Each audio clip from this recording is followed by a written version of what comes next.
نحمده ونصلي على رسوله الكريم أما بعد فأعوذ بالله من الشيطان الرجيم بسم الله الرحمن الرحيم سبحان الذي أسرى بعبده ليلا من المسجد الحرام إلى المسجد الأقصى صدق الله مولانا العظيم وبلغ رسوله النبي الكريم ونحن على ذلك لمن الشاهدين والشاكرين والحمد للہ رب العالمین۔ بابا دے بلند درود پاک پڑھ لیجئے۔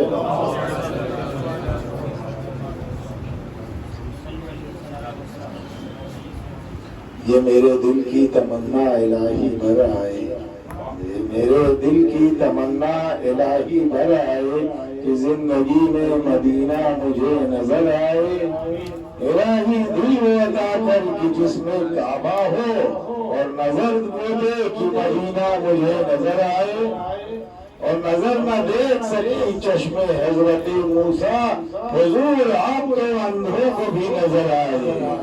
وہ عرش و فرش کے مالک ہے، آئے یا جائیں، وہ عرش و فرش کے میرے نبی عرش و فرش کے مالک ہیں، آئے یا جائیں۔ وہ اپنے گھر میں گئے تھے، وہ اپنے گھر آئے، وہ اپنے گھر میں گئے تھے، وہ اپنے گھر آئے۔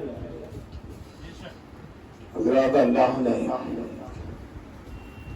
تو هو الاول، خدا کا نور تھا اور کچھ نہ تھا، اس نے اپنے نور سے نور محمد صلی اللہ علیہ وسلم کو وجود بخشا، اور یہ نور عالم نور میں اپنے رب کی تسبیح کرتا رہا۔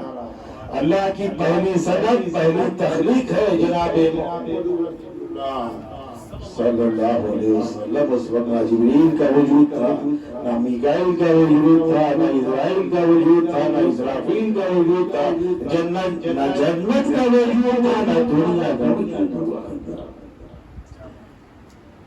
مشیت الہی کا تقاضا ہوا کہ جنت بنائی جائے، اس میں فرشتوں کو وجود بخشا جائے، دنیا بنائی جائے، اس میں انسانوں کا آباد کیا جائے، اور پھر انسانوں کی رشد و ہدایت کے لیے گلشن نبوت کے ایک ایک پھول بھیجے جائے۔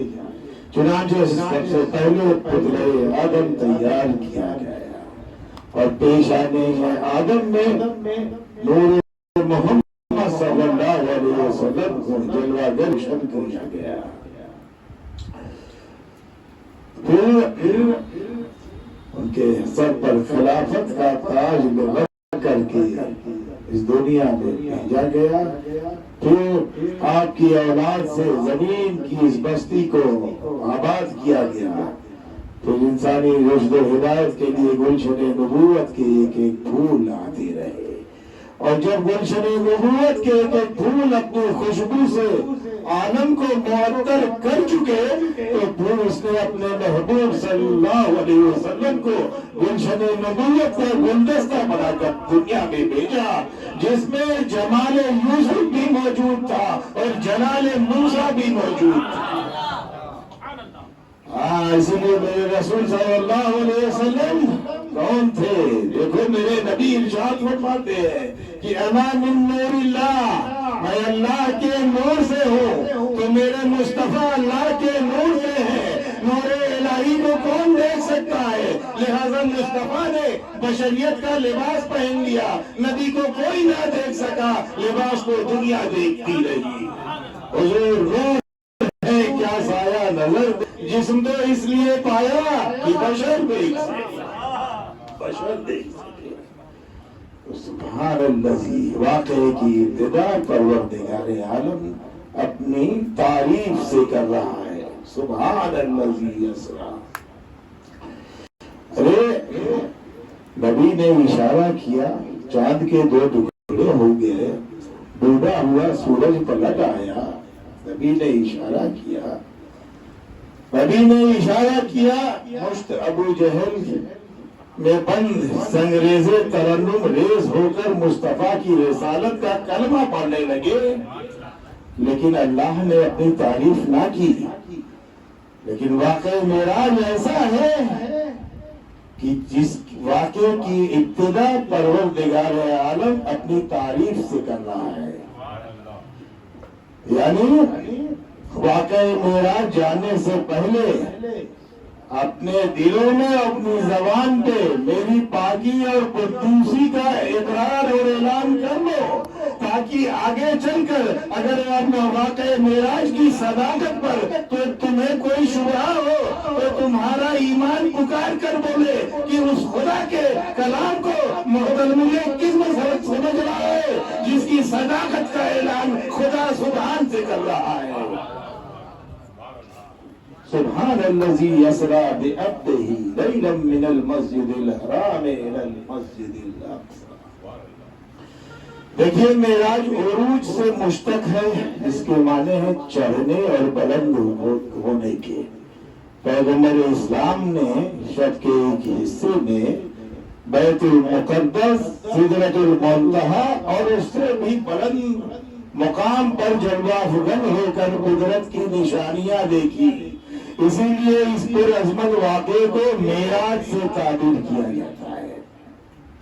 تو سبحان الذی، قرآن عظیم کا انداز بلاغت دیکھو اور دیکھو، سبحان الذی یسری بعبدہ، پاک ہے وہ ذات جو لے گیا اپنے بندے کو۔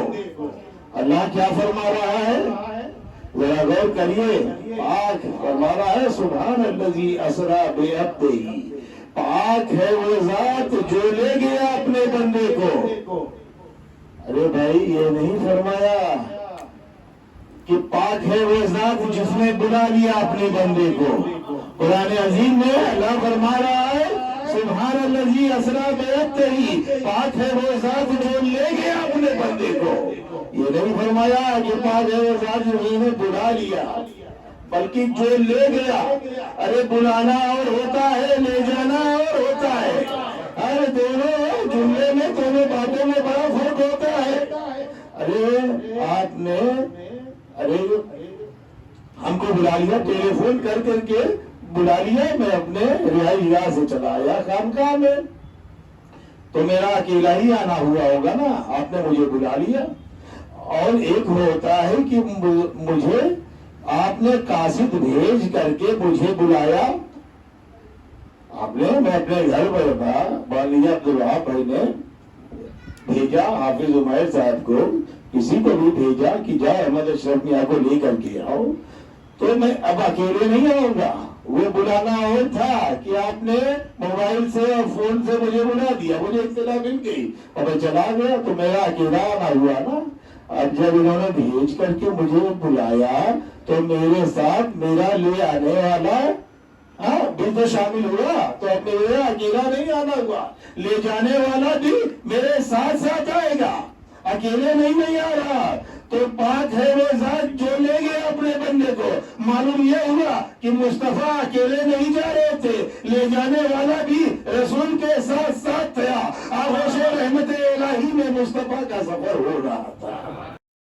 سبحان الذی اسری بعبدہ لیلا من المسجد الحرام الی المسجد الاقصی، پاک ہے وہ ذات جو، اور دیکھو اسرا اس سیر، اس چلنے کو کہتے ہیں جو رات میں پیش آئے۔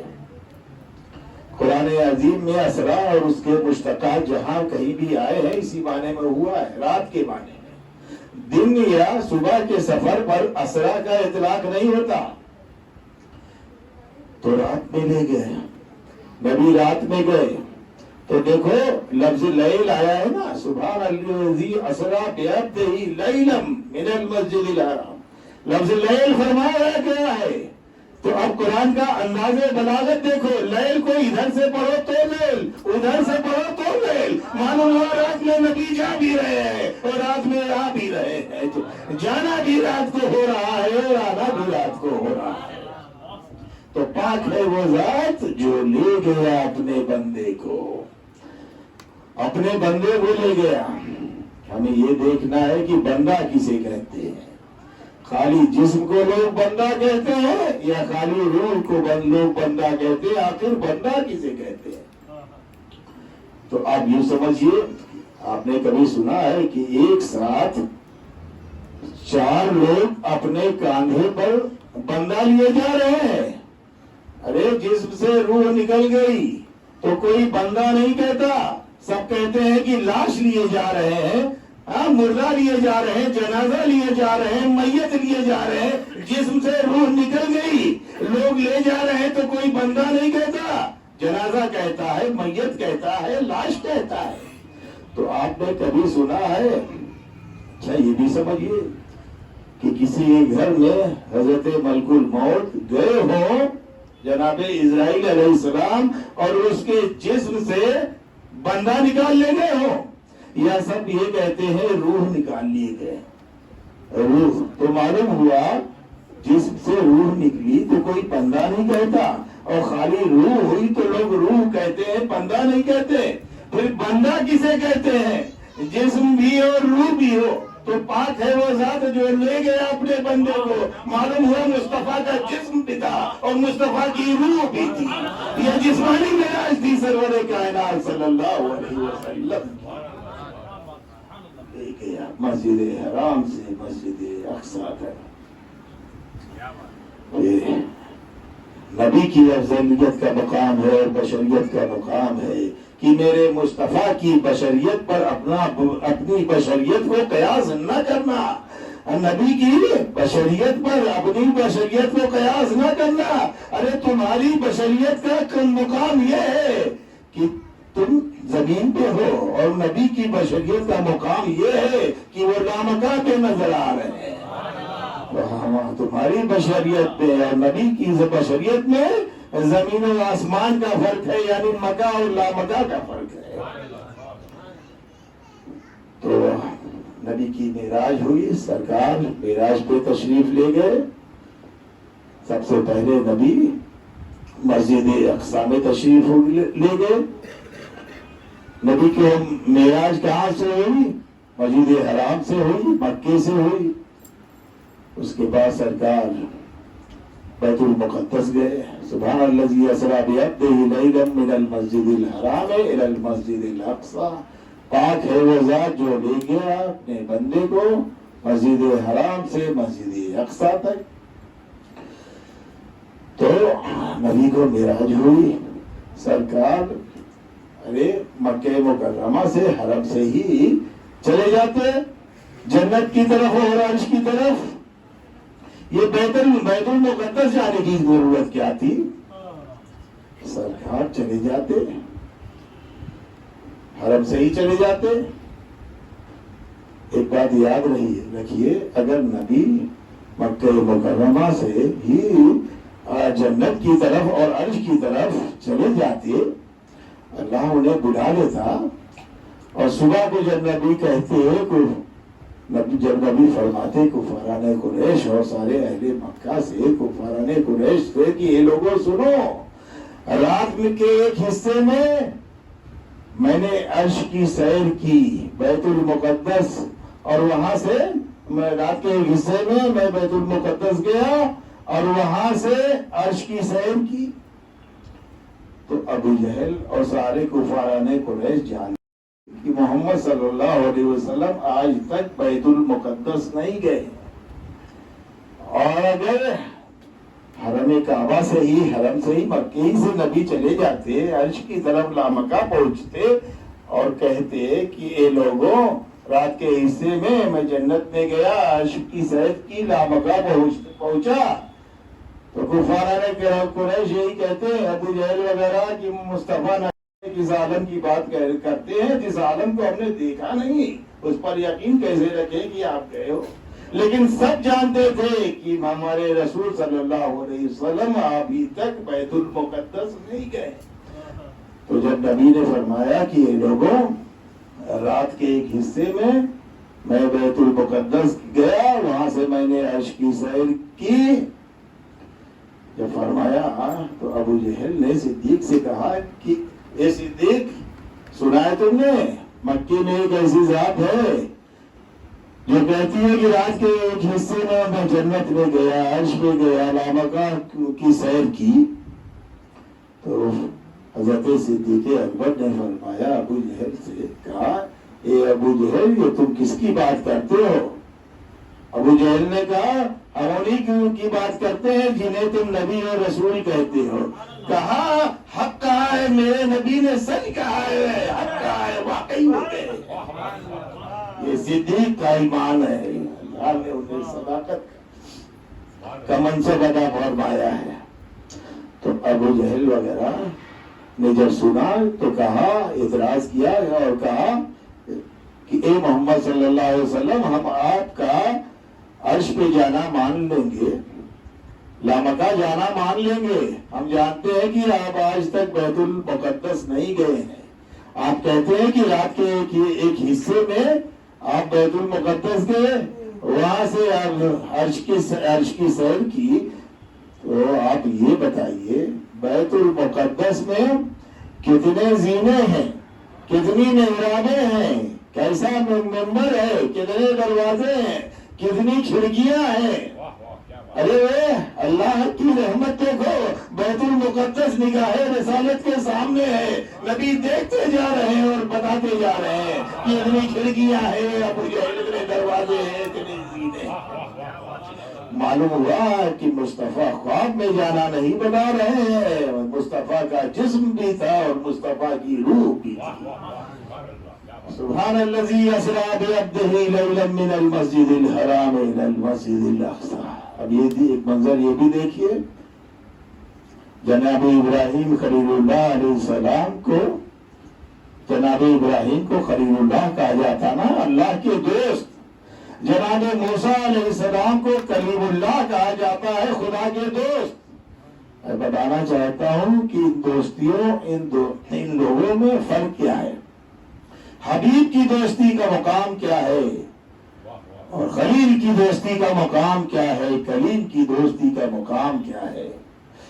کلیم اور حبیب کی دوستی دیکھنی ہے تو دیکھو، کوہ طور پر جناب موسیٰ علیہ السلام کہتے ہیں، رب ارنی رب ارنی رب ارنی، رب میں تجھے دیکھنا چاہتا ہوں، میں تجھے دیکھنا چاہتا ہوں۔ حکم الہی کیا ہوتا ہے؟ لن ترانی، اے کلیم تو مجھے نہیں دیکھ سکتے۔ ایک جھلک دکھلائی اور موسیٰ بے ہوش ہو گئے۔ معلوم یہ ہوا کہ کلیم کی دوستی کا مقام یہ تھا کہ کلیم خود چاہتے تھے خدا کو، رب ارنی کہتے ہوئے چلے گئے۔